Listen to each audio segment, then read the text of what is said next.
तो धुरंधर 2 the revenge ये सिर्फ एक एक्शन फिल्म नहीं है। ये कहानी है एक ऐसे जासूस की जिसने अपने देश के लिए अपनी पहचान, अपना वजूद, सब कुछ मिटा दिया। चलिए आज इस खतरनाक मिशन की एक एक परत को खोलते हैं और समझते हैं कि बदला और बलिदान की असली कीमत आखिर होती क्या है। इस पूरी कहानी की जो नींव है वो एक ऐसे मिशन पर टिकी है जो सुनने में ही नामुमकिन लगता है। मिशन था पाकिस्तान में फैले आतंकवाद के पूरे नेटवर्क को जड़ से उखाड़ फेंकना। ये कोई छोटी मोटी लड़ाई नहीं थी, बल्कि एक ऐसा युद्ध था जिसकी घोषणा कभी नहीं की गई। और यही सवाल इस कहानी का दिल है। एक मिशन को पूरा करने की कीमत क्या हो सकती है? एक इंसान, उसकी पहचान, उसका परिवार, यहां तक कि उसकी आत्मा, सब कुछ दांव पर लगा दिया गया सिर्फ एक मकसद के लिए। तो चलिए सबसे पहले ये समझते हैं कि आखिर ये मिशन था क्या। इसका कोड नेम था प्रोजेक्ट धुरंधर। देखिए, प्रोजेक्ट धुरंधर का प्लान कागज पर बड़ा सीधा साधा लगता था, पर असल में ये जानलेवा था।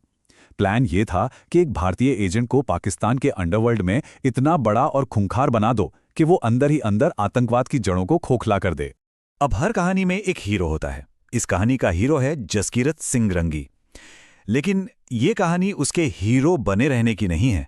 ये कहानी है उसके एक ऐसे राक्षस में बदलने की जिसे दुनिया हमजा अली मजारी के नाम से जानने वाली थी।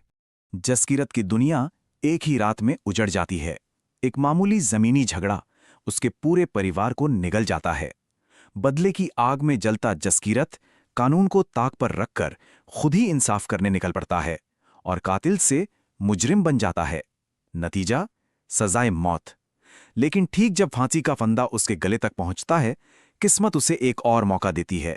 मौत का नहीं, बल्कि देश के लिए एक नई और ज्यादा खतरनाक जिंदगी का। अगले 2 साल की ट्रेनिंग इतनी बेरहम थी कि उसने जसकीरत के अंदर के इंसान को करीब करीब मार ही डाला। और उसी राख से जन्म हुआ हमजा अली मजारी का। उसने अपने अतीत की हर याद, हर तस्वीर, सब कुछ आग के हवाले कर दिया और पाकिस्तान की जमीन पर कदम रखा। एक ऐसा सफर जहां से वापसी का कोई रास्ता नहीं था। पाकिस्तान पहुंचते ही हमजा का पहला टारगेट था लियारी के अंडरवर्ल्ड पर कब्जा करना। ये एक ऐसी कहानी थी जिसे खून और धोखे की स्याही से लिखा जाना था। हमजा लियारी की गलियों को सचमुच खून से लाल कर देता है। वो सिर्फ एक गैंग वॉर नहीं छेड़ता, बल्कि दहशत का एक नया मतलब लिखता है। अपने सबसे बड़े दुश्मन अरशद पप्पू को वो दिन दहाड़े सबके सामने मौत के घाट उतार देता है। ये सिर्फ एक कत्ल नहीं था, ये एक ऐलान था कि लियारी का नया बादशाह आ गया है। पर हमजा की भूख यहीं शांत नहीं होती, क्योंकि सत्ता के इस खेल में दोस्ती के लिए कोई जगह नहीं होती। वो अपने ही साथी उज़ैर बलोच की पीठ में छुरा घोंपता है और उसे दुबई में गिरफ्तार करवा देता है। एक ही चाल में उसने अपने रास्ते का आखिरी कांटा भी निकाल फेंका था। और बस इसी के साथ अपने सारे दुश्मनों को खत्म करके हमजा अली मजारी लियारी का बेताज और खौफनाक बादशाह बन जाता है। एक ऐसा बादशाह जिसके नाम से अब हर कोई कांपता था।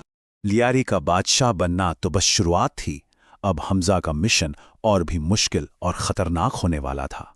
अब उसका सामना असली खिलाड़ियों से था और दांव पर अब सिर्फ सत्ता नहीं, बल्कि गहरे राज भी थे। लियारी की बादशाहत तो जैसा मैंने कहा बस एक सीढ़ी थी। अब हमजा का सामना होता है उस शख्स से जो अंडरवर्ल्ड का ही दूसरा नाम है, दाऊद इब्राहिम। और ये वो मुलाकात थी जो प्रोजेक्ट धुरंधर के पूरे खेल को हमेशा के लिए बदलने वाली थी। और यहीं पर हमजा का सालों से बनाया हुआ नकाब पहली बार कांपता है। भारत से ड्रग्स की एक डील के लिए जो शख्स आता है वो कोई और नहीं, बल्कि जसकीरत का जिगरी दोस्त पिंदा होता है। जरा सोचिए उस पल के बारे में जब आपका सबसे करीबी दोस्त आपके सामने खड़ा हो और आप उसे ये भी नहीं बता सकते कि आप कौन हैं। हमजा के लिए ये मिशन की शायद सबसे बड़ी और सबसे मुश्किल परीक्षा थी। और फिर एक हादसा होता है। एक गलतफहमी में पिंदा मारा जाता है और सारा शक हमजा पर आ जाता है। जब मिशन के तबाह होने में कुछ ही पल बाकी थे तो हमजा का मेंटोर आलम चाचा वो बलिदान देता है जिसकी कोई कल्पना भी नहीं कर सकता। वो खुद को जासूस बताकर सारा इल्जाम अपने सिर ले लेता है और हमजा को मजबूर कर देता है कि वो अपने ही हाथों से अपने गुरु को गोली मारकर मिशन को बचाए। इस नुकसान के बाद हमजा के अंदर का इंसान पूरी तरह से मर जाता है। अब वो और भी ज्यादा कठोर हो चुका था। अब उसका सिर्फ एक ही मकसद था, इस पूरे नेटवर्क के हर एक आदमी को खत्म करना। अब हमजा एक शिकारी की तरह एक एक करके अपने दुश्मनों को चुनता है और उनका सफाया करता है। भ्रष्ट पुलिस वाला एसपी असलम, नकली नोटों का सरगना जावेद खनानी, खूंखार आतंकवादी ज़ुहूर मिस्त्री, वो एक एक करके इस नेटवर्क की हर कड़ी को तोड़ता चला जाता है। और फिर हमजा अपना सबसे बड़ा दांव चलता है। वो ऐसी खुफिया जानकारी भारत भेजता है जिसके आधार पर भारत सरकार ऑपरेशन ग्रीन लीफ लॉन्च करती है, जिसे हम और आप नोटबंदी के नाम से जानते हैं। एक ही झटके में आतंकवाद की फंडिंग की कमर टूट जाती है। मिशन अब अपने आखिरी पड़ाव पर था। अब वक्त था आखिरी लड़ाई का और उस सवाल के जवाब का कि क्या एक जासूस कभी अपने घर लौट पाता है। मिशन का आखिरी टारगेट था मेजर इकबाल। दोनों के बीच एक खूनी और जानलेवा मुकाबला होता है। हमजा जीत तो जाता है लेकिन बुरी तरह जख्मी होकर पकड़ा जाता है। जब सारी उम्मीदें खत्म हो जाती हैं, तब अजय सान्याल एक बेहद मुश्किल कैदी एक्सचेंज में उसे वापस वतन लेकर आते हैं। लेकिन रुकिए, कहानी का सबसे बड़ा ट्विस्ट तो अभी बाकी था। जिस गाड़ी में हमजा को बचाया जाता है उसे एक बूढ़ा आदमी चला रहा होता है, जमील जमाली, और वो हमजा को देख के कहता है, मैं 45 साल से तुम्हारा इंतजार कर रहा था।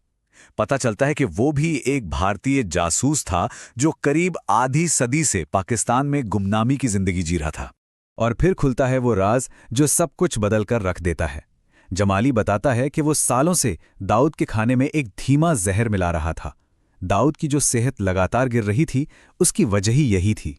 मतलब प्रोजेक्ट धुरंधर तो बस एक चैप्टर था, असली मिशन तो दशकों से खामोशी से चल रहा था। सालों बाद जसकीरत वापस भारत की जमीन पर खड़ा है। दूर से वो अपने परिवार को देखता है। वो सब अब खुश हैं,